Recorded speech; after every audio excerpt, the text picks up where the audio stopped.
Cuando Jesús oyó que Juan estaba preso, volvió a Galilea y dejando a Nazaret, vino y habitó en Capernaum, ciudad marítima en la región de Zabulón y de Neftalí. En este pasaje, Mateo ubica a Jesús predicando en Galilea y habitando en Capernaum. Galilea era llamada toda la región de Zabulón y Neftalí, que estaba al lado poniente del mar de Galilea. Cuando Jesús oyó que Juan el Bautista fue hecho preso, salió de Nazaret y habitó en Capernaum. Se dio cuenta que el ministerio del Bautista había terminado y el de él pues iniciaría formalmente en este tiempo. Dice más adelante el párrafo 14, para que se cumpliese lo dicho por el profeta Isaías cuando dijo, tierra de Zabulón y tierra de Neftalí, camino del mar al otro lado del Jordán, Galilea de los gentiles. El pueblo asentado en tinieblas vio gran luz, y a los asentados en región de sombra de muerte, luz les resplandeció.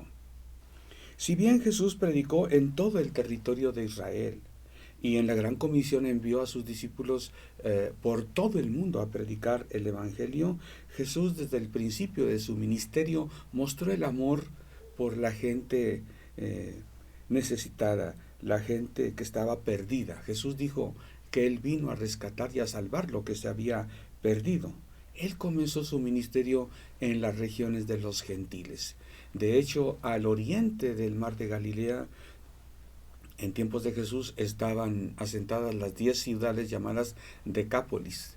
Era gente mayormente griega, de cultura griega, y algunos romanos, desde luego, al invadir Palestina, esta región, ahí vivían algunos romanos, principalmente eran griegos, cultura helenística.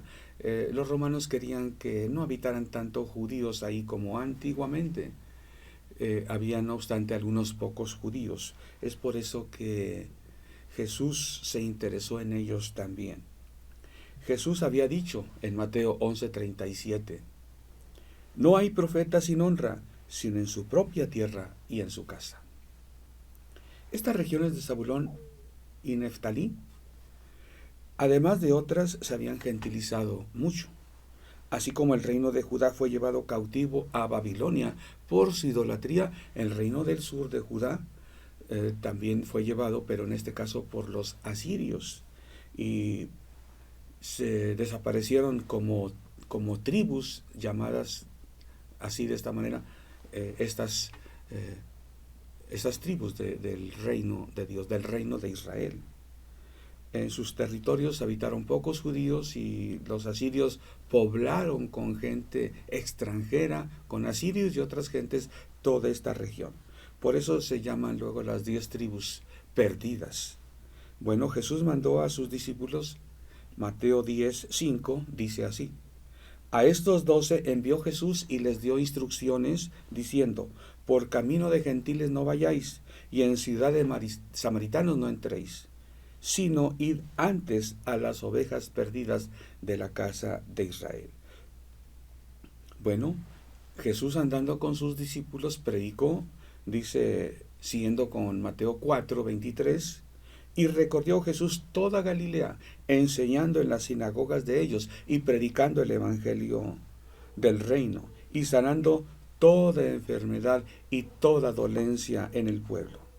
Y se difundió su fama por toda Siria, y le trajeron todos los que tenían dolencias, los afligidos de diversas enfermedades y tormentos, los endemoniados, lunáticos y paralíticos, y los sanó. Y le siguió mucha gente de Galilea, de Decápolis, de Jerusalén, de Judea y del otro lado del Jordán. Jesús predicó el evangelio del reino, pero se compadeció de tantos necesitados, enfermos, en salud, necesitados, en todos los aspectos, oprimidos, cautivos espiritualmente hablando, dolencias, paralíticos, atormentados, endemoniados, lunáticos, etc. Pero también, lo más importante, trajo luz a los que estaban asentados en tierra de muerte. Hoy la gente también necesita el evangelio, el mensaje del evangelio. Este mensaje tiene dos cosas importantes. Una que hace la persona y otra que hace Dios. Dice Mateo 4:17. Desde entonces comenzó Jesús a predicar y a decir: arrepentíos, porque el reino de los cielos se ha acercado. Este mensaje incluye, decíamos, dos cosas: lo que hace el hombre y lo que hace Dios. ¿Qué nos toca hacer a nosotros? Hay veces que se predica: tú no tienes que hacer nada. Eso es un error. Tú y yo tenemos que arrepentirnos. No puede recibir la gente el mensaje del Evangelio si no se arrepiente. Arrepentirse es dolerse del pecado, lo mal que se ha obrado, y decidir apartarse de todo aquello que mantiene a las personas en pecado. ¿Será mucho? Bueno, es lo que Dios pide. Juan el Bautista dijo: todo lo torcido se enderece, lo áspero se allane, preparad el camino al Señor. Si alguien va a recibir el mensaje, si alguien va a recibir a Cristo, tiene que preparar el camino, el lugar donde va a estar. Tiene que arrepentirse. Dios lo limpia después de este arrepentimiento y habita en él. Bueno, lo que hace Dios es traernos al reino, acercarnos al reino. El reino de los cielos se ha acercado. Lo que estaba inaccesible para el ser humano, en los cielos Dios lo acerca a este mundo. El reino de los cielos se ha acercado. Venga a nosotros tu reino, es la oración del Padre nuestro. Bueno, es lo que hace Dios. Sea hecha tu voluntad, aquí en la tierra, como se hace en el cielo. Nosotros tenemos que estar dispuestos a que Dios cumpla su voluntad. Entonces tenemos la protección de Dios, el amor de Dios, la provisión de Dios. El reino de los cielos se ha acercado, es lo que Dios hace. En su amor el Señor nos acerca su reino. Para la propagación de su mensaje, Jesús llamó a 12 que llamó apóstoles, discípulos que llamó apóstoles. Discípulos por cuanto aprendieron de él, apóstoles por cuanto él los envió con una gran tarea. Dice en Mateo 4:18, andando Jesús junto al mar de Galilea, vio a 2 hermanos, Simón llamado Pedro y Andrés su hermano, que echaban la red en el mar, porque eran pescadores, y les dijo: venid en pos de mí y os haré pescadores de hombres. Ellos entonces, dejando al instante las redes, lo siguieron. El mensaje que estamos considerando el día de hoy lo encontramos en Mateo. La semana pasada consideramos el mismo acontecimiento, pero registrado por Lucas, el evangelista, Lucas capítulo 5, cuando Jesús llamó a Pedro en el contexto de una pesca milagrosa. ¿Por qué Lucas narra diferente a como lo narra Mateo? Bueno, si lo narraran igual el acontecimiento, pues uno estaría sobrando. ¿Para qué los dos van a decir lo mismo? Tenían propósitos diferentes o enfoques diferentes para enfatizar algo de enseñanza. Nadie tiene todo el mensaje completo. La semana pasada consideramos el relato de Lucas, cómo él se enfoca en el llamamiento a Pedro. No menciona a Andrés, a Pedro. Y Pedro fue el que estaba al mando seguramente de la obra. Obtuvo una pesca milagrosa que Dios obró. ¿Ok?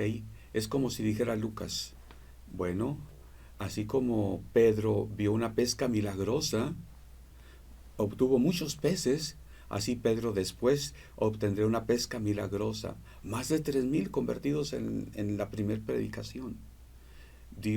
Jesús lo convirtió en pescador de hombres. Ahora el énfasis de Mateo menciona a Pedro y Andrés también. No menciona la pesca milagrosa. Mateo se enfoca en decir, bueno, Jesús llamó a Pedro y a Andrés. Los llamó a los dos juntos. Les hizo el mismo llamamiento. Les dijo: síganme y yo los voy a hacer pescadores de hombres. Bueno, Lucas lo dice de una manera, Mateo de otra. Cada quien se enfoca en parte de la verdad. Nadie tiene el mensaje completo. No cabe duda que es un grande privilegio el llamado de Jesús. Y en ese entonces, no se diga, un rabino, y así veían a Jesús, un gran maestro, conocedor profundo de las Escrituras, que los llame para ser su discípulo. Mateo y los evangelios dicen que Jesús llamó a 12 discípulos. Discípulos por cuanto están aprendiendo de Jesús. Los llamó apóstoles. ¿Por qué? Porque los envió a predicar. Bueno, Pedro y Andrés estaban trabajando. Hacían lo que sabían hacer. Era su oficio. Bueno, Jesús nos llama a que le sirvamos cuando estamos trabajando, creo yo. Difícilmente el Señor se va a agradar de alguien que esté panza arriba tirada, viendo las nubes, a ver qué quiere el Señor de mí. Ay, ¿qué quiere el Señor de mí? Yo me voy a concentrar a ver, a esperar el llamamiento de Dios, ¿no? Tenemos que estar haciendo lo que sabemos hacer. La Biblia dice, el que es fiel en lo poco también es fiel en lo mucho. Hay cristianos que esperan a ver que Dios los llame. No, dedícate a hacer lo que tienes que hacer. Cuando Dios te llame, va a ser cuando estás haciendo lo que sabes hacer. Y de hecho, muchas veces tiene aplicación lo que sabemos hacer en lo que el Señor nos va a mandar a que hagamos. Ahora con el ingrediente de su poder. Pero va a ser lo mismo muchas veces, no siempre, pero el punto es este. Haz lo que tienes que hacer. Dios te llamará a cosas nuevas, pero tenemos que estar fiel en lo que ya nos ha mandado a hacer previamente. El llamamiento que hizo Jesús fue: venid en pos de mí y os haré pescadores de hombres. Dios nos enseña hoy lo que vamos a aplicar mañana o pasado mañana o dentro de un año. Estamos haciendo hoy lo que aprendimos hace un año, hace 5 o hace 10 años. Dios tiene un camino de experiencias, de enseñanza, de aprendizaje, y lo que hemos adquirido es lo que vamos a compartir después. Tenemos que compartir lo que hemos vivido y tenemos que vivir también, desde luego, lo que hemos compartido. Bueno, Pedro y Andrés sabían pescar. En lo sucesivo serían pescadores de personas para el reino de Dios. Veamos la respuesta ahora de Pedro y Andrés. ¿Cuál fue la respuesta? El párrafo 20, seguimos con Mateo 4, dice: entonces ellos, dejando al instante las redes, le siguieron. Cuando Jesús te llame, síguelo, obedécelo. Hay quien le dijo: Señor, espérate, deja que primero, pues los últimos años de mis padres, que mueran y yo sepultarles y estar con ellos. No. Deja a los muertos que entierren a sus muertos, deja el mundo, deja las cosas como están, sígueme tú. Seguir a Jesús significa darle a Él el primer lugar. De esta manera, nuestras ocupaciones habituales pasan a segundo, tercero, cuarto lugar. Algunas cosas van a desaparecer de nuestras actividades, tal vez. Muchos cristianos tienen a Cristo como un ingrediente más en su vida. Hago, voy, digo, trabajo, descanso, y Cristo, sí, claro, a Él le pido que me bendiga en todo eso que voy a hacer. No, Cristo no es simplemente el que te bendice en todo lo que vas a hacer. Cristo es el primer lugar y el que te dice qué hagas y qué no hagas. Cristo no nos va a mandar a que vivamos como ermitaños. No tengas temor de seguir el llamado de Jesús. Yo no sé qué te va a pedir Él. Una cosa sí sé, te va a pedir que lo ames sobre todas las cosas, que lo pongas en primer lugar en tu vida. Mateo 13:45 dice: también el reino de los cielos es semejante a un mercader que busca buenas perlas, que habiendo hallado una perla preciosa, fue y vendió todo lo que tenía y la compró. Muchos creen que en esta parábola el comprador de perlas, el buscador, es Jesús, que buscaba hasta que te encontró. ¡Qué perla tan preciosa! Yo soy capaz de dar mi vida por esta perla. Por favor, no puede ser eso la parábola. El buscador de perlas somos nosotros. ¿Quién no busca lo mejor? Cuando voy ahí donde venden, recuerdo en Oaxaca, cuando vamos a la playa que están vendiendo cositas, collares, yo le digo a mi esposa: mira, ¿no quieres? Y a veces sí, a veces dice: no, ya tengo. A mí me gusta ver estas cosas que hacen con sus manos, cosas hermosas, con algo bien sencillo, un colguije, un collar, una pulsera. Bueno, nosotros buscamos las cosas bellas, nos gustan las cosas hermosas, perfectas. Buscamos lo mejor para nosotros. Cuando encontramos a Jesús nos impacta tanto que decimos: esto es lo mejor. no voy a encontrar algo diferente. Entonces somos capaces de dejar muchas cosas por adquirir esta perla. La perla preciosa es Jesús. El reino de los cielos es semejante a un buscador de perlas preciosas. Eso somos nosotros. Cuando encontramos a Jesús, somos capaces de dar todo por Él. Bueno, Jesús en primer lugar. Dice el párrafo 21 de Mateo 4. Pasando de ahí, vio a otros 2 hermanos, Jacobo, hijo de Zebedeo, y Juan su hermano, en la barca con Zebedeo su padre, que remendaban sus redes, y los llamó. Y ellos, dejando al instante la barca y a su padre, lo siguieron. Este es el llamamiento y esta es la respuesta a Jesús. Ahí se quedó su padre con la barca, él seguiría remendando las redes. Tal vez tendría que contratar 2 peones para que le ayudaran en la pesca, no sé. A Jacobo y a Juan ya no les interesó el negocio familiar.